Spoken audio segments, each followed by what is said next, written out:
Bismillahirrahmanirrahim. Assalamu alaikum. This is the T.Qadri, Director Marketing, Dan Travels. I am at Kennedy Airport.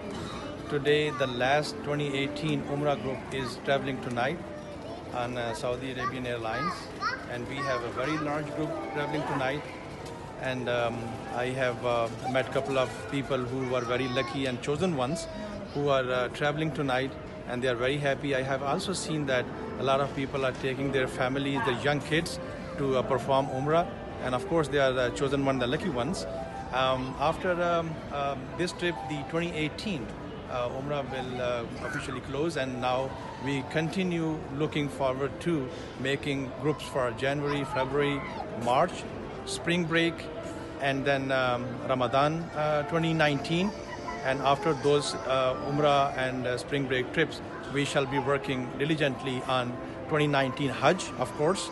And thank you so much for your patronage, for your coordination with Dan Travels, and your trust, because Dan Travel is becoming a domestic name now for Hajj, Umrah, family, vacation, other travel needs. And we really looking forward to serving you and serving the people who are going to perform Hajj and going to the holy places. We need to earn their prayers by serving them and providing them the best service in flight, on ground, before the flight, and after the flight. Thank you so much for watching. Thank you.